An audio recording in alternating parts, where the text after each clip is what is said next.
പല രൂപത്തിൽ ബിസിനസ് ചെയ്യുന്ന ആളുകളെയും നമ്മൾ കാണാറുണ്ട്. പണമുണ്ടാക്കണം എന്ന ലക്ഷ്യം മാത്രം ഉണ്ടായി ബിസിനസ് ചെയ്യുന്ന ആളുകൾ നമ്മുടെ ചുറ്റിലും ഉണ്ടാവാറുണ്ട്. എന്നാൽ നല്ല വാല്യൂസ് ഉൾക്കൊണ്ട് പല സർവീസും ചെയ്യണം എന്ന ഉദ്ദേശത്തോടു കൂടെ ബിസിനസ് ചെയ്യുന്ന ആളുകളുണ്ട്. ആ കൂട്ടത്തിൽ ഞാൻ കണ്ട നല്ല ഒരു ബിസിനസ്സുകാരനാണ് ഇവിടെ ഖത്തറിലെ പ്രൊഫഷണൽ ബിസിനസ് ഗ്രൂപ്പിൻ്റെ CEO ഫൗണ്ടറൊക്കെ ആയിട്ടുള്ള അലി ഹസൻ സർ. നമ്മുടെ ഫജ്റുൽ അമാൻ കമ്പനി ഓപ്പൺ ചെയ്യുന്നത് അദ്ദേഹത്തിൻ്റെ സർവീസ് സെൻറ്ററിൽ നിന്നാണ്. പക്ഷേ നമ്മൾ ഒരേ ഫീൽഡിലുള്ള രണ്ട് കമ്പനിയാണല്ലോ. അവർ ചെയ്യുന്ന അതേ വർക്ക് തന്നെയാണല്ലോ നമ്മളും ചെയ്യുന്നത്. കമ്പനി ഫോർമേഷനും PRO പാക്കേജസും അറ്റസ്റ്റേഷനും ട്രാൻസ്ലേഷനും ഇതൊക്കെ. എന്നാലും നമുക്ക് വേണ്ട എല്ലാ സപ്പോർട്ടും നൽകാൻ അദ്ദേഹം തയ്യാറായി എന്നാണ്.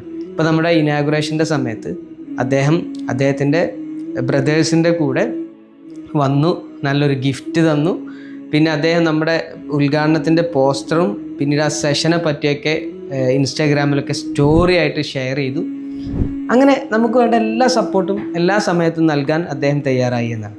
അപ്പോൾ ഈ ഒരു സമയം ശരിക്ക് നമ്മുടെ ഈ ഒരു കാലം കോമ്പറ്റീഷൻ്റെ കാലമല്ല, മറിച്ച് കൊളാബറേഷൻ്റെ കാലമാണ് എന്നാണ് ഇതിൽ നിന്നൊക്കെ നമുക്ക് മനസ്സിലാക്കാൻ കഴിയുന്നത്. അള്ളാഹു അദ്ദേഹത്തിനും നമ്മുടെയും ബിസിനസ്സിൽ എല്ലാവിധ ബർക്കത്തും നൽകട്ടെ എന്ന് പ്രാർത്ഥിക്കുന്നു.